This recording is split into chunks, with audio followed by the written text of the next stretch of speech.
Et bonjour à tous les amis, aujourd'hui on se retrouve sur Fortnite pour un nouveau tuto sur cette chaîne. Aujourd'hui on va commencer une nouvelle série de tutos, hein. On a fait un ou deux petits tutos je crois depuis le début.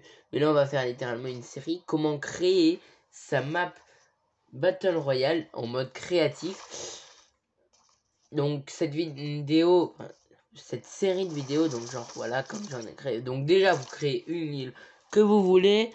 Bon allez, on va pas s'embêter, hein. Je vais pas m'embêter, c'est voilà, c'est juste un tuto qui va se faire sur 6 ou 7 épisodes. Donc voilà, aujourd'hui je vais vous montrer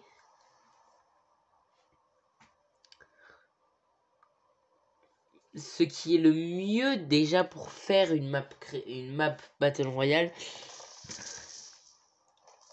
Voilà, on a créé un truc, mais il nous faut vraiment un espace grand, assez grand, pour que on ait, pour que regardez, genre, attendez.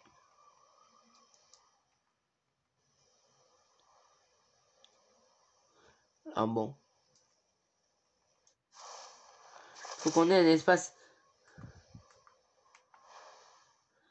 assez grand pour pouvoir pour pouvoir stocker plus de choses, alors qu'avec une map de taille normale, hein, de taille normale, vous stockez moins de choses. Genre, regardez, on va faire le test.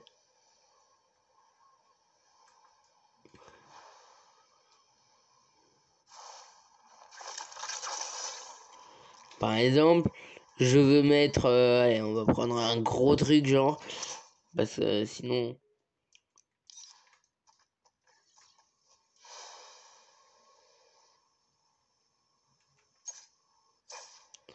Et voilà.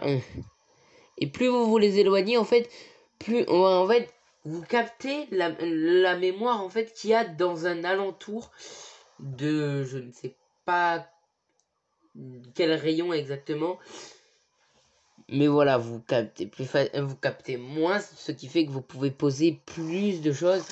Donc ça, c'est les genres d'îles à choisir. Oui, il y en a d'autres, il y en a même d'autres, hein, des types d'îles qui sont préférables de choisir, comme les îles à crête montagneuse ou les îles à grotte, qui sont les premières, en gros, celles, îles de survie. Cela, il y a la même fonctionnalité, les îles à grille XL, ça je sais pas si ça fonctionne. Et d'autres petites îles, mais ce qui est sûr, c'est que les îles comme l'île Prairie, l'île côtière, les trucs déserts ou les trucs enneigés, eux ils n'ont pas ça exactement. Voilà. Donc c'était la première partie de ce tuto. Donc je vais vous montrer un petit peu ce que j'ai réussi à faire et comparer en fait une map de base, en fait, ce que tu peux mettre au maximum, contre une map grande où, comme je vous l'ai expliqué, où vous pouvez mettre plus de choses et que vous êtes toujours limité à 100 000 de capacité, sauf que vous captez pas ce qui est ultra loin de vous, contrairement à une autre type d'île. Donc regardez, genre voilà, j'arrive à placer tout ça. Et en fait, regardez, en fait ça marche par zone, et quand ça met point d'exclamation, c'est voilà. Regardez, là, genre regardez, là je me rapproche d'ici, aïe, voilà, là ça consomme plus ici que par exemple si je vais dans un petit coin, genre ici ou là, il y a beaucoup moins. Dernier exemple, regardez, là je sais que là il y a beaucoup plus, regardez. Et en fait ça varie selon un code couleur, plus ça va vers le rouge foncé, plus c'est que ça consomme.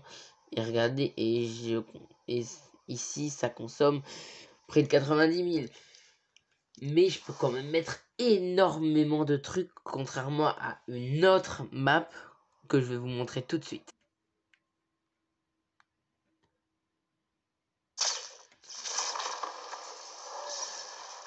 Contrairement à là par exemple, regardez, j'ai toujours la même capacité.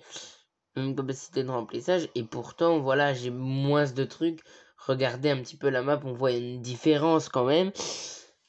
Voilà, je peux mettre 10, 15 ou 16 petits gros emplacements. Alors que là, vraiment, on est très vite limité. En tout cas, c'est la fin de ce petit tuto et on se retrouvera pour la deuxième phase de ce tuto, comment créer une map Battle Royale créative, où je vous montrerai comment mettre des tempêtes sur vos îles. Alors ça, c'est ultra facile à comprendre. Faut juste savoir manier, savoir qu'est-ce qui sert à quoi et savoir bien faire, sinon ça marche pas. Mais si vous verrez, c'est très facile. Une fois qu'on a compris, c'est ultra facile. En tout cas, c'est la fin de cette courte vidéo. J'espère qu'elle vous aura plu. Si c'est le cas, n'hésitez pas à liker, vous abonner. Et non, on se retrouve à la prochaine. Ciao!